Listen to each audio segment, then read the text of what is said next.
Cannot stop, this is all black in the heights. I hang my flag upon this place.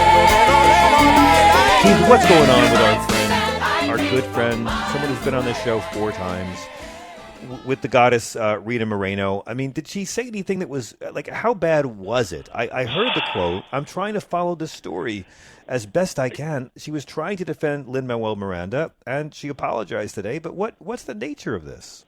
Well, what happened was everyone was so excited about the In the Heights movie breaking out last Friday, right?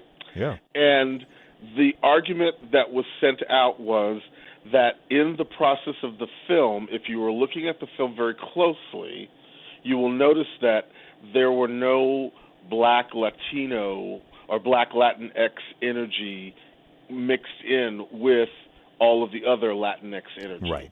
Except for during the big dance numbers. And so, what I found very fascinating is that I was so excited because, of course, I didn't get to see In the Heights on the stage.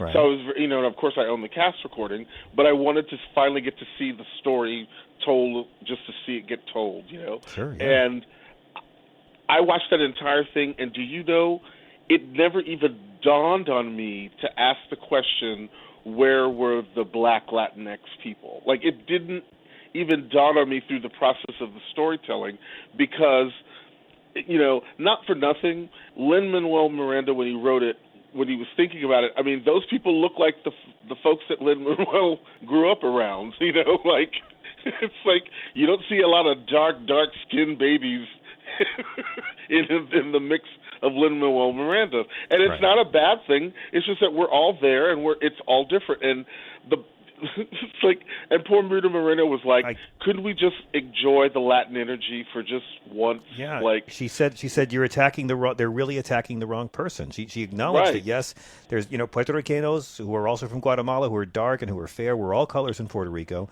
And then she said, that's how it is. It would be so nice if they hadn't come up with that and left that alone. And I guess folks were saying that Rita Moreno was just saying, hey, you should just wait. And this is an actress who won her Oscar for a role where they darkened her skin to play Puerto Rican. And that the people claimed that somebody else was singing the songs for her, Marnie Nixon, But what I find, the thing that she said that I heard when she Wait, I'm sorry. No, Marnie Nixon sang Natalie Wood's songs, right? The Natalie Wood's part, right? Yeah. But they said that there was somebody else that sang for Rita Moreno, and Rita Moreno has categorically denied that was the case. And when you hear her singing, it's her. But really, the idea that what she was saying is like everybody was there, and that we should just celebrate the fact that one has made it over the line. Like, this is a huge deal for the Latin American energy, for the New Yorican energy, for the Washington Heights energy to be seen on a national thing. And the one detail that they decided to pick on is the one detail that you didn't think with Aaron Burr in Hamilton being a black person was a weird conscious choice that Lin-Manuel made to include that. And it's like they feel like, I guess he must have forgot about that when he put this piece together. And it's like, I just was so happy to hear and see this piece finally get done. And being a black Latinx person, I guess, technically, because my parents are from Honduras and I'm a first-generation American, it didn't even cross my mind. I was just so happy to see all of that, hearing the energy and hearing the music and being a part of it. And it's like, for someone to go that far into the detail, I mean, I get it, but for Rita Moreno to have to take the swab at it, she could have left it alone, but here we are. We're finally getting to have this kind of energy finally getting celebrated. Like, can we just give it a week before you rip it apart?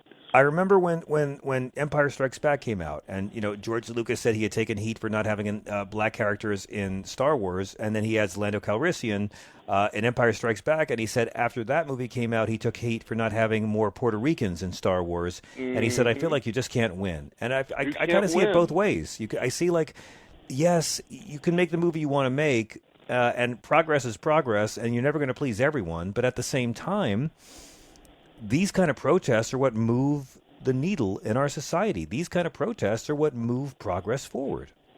But if people, when you look at the original cast in the musical, stage musical, he didn't have like full-on black Latinx that looked like me in any of the major roles, if I remember. I know, but that's 2007. We had different ways of we had different things to be outraged about then. I guess so. But I mean, so he stayed as true to his casting that he did the first time around, and nobody got mad. And I think that's what it is.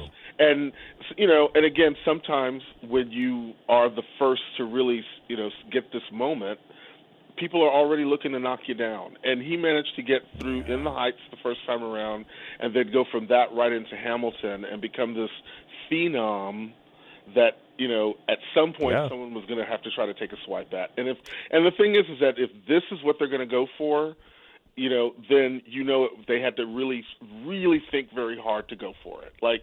Because again, like I said, I watched that entire film and did not think once about me as a black Latino not being represented in the film, because I was just thinking about the Latino energy being in this moment. And so, I was so offended by the lack of representation of neurotic pale white guys. Exactly. But I guess I should have made more noise about it. And there was a white guy in the cast. There was a white guy in the show, Patrick Page. Yeah.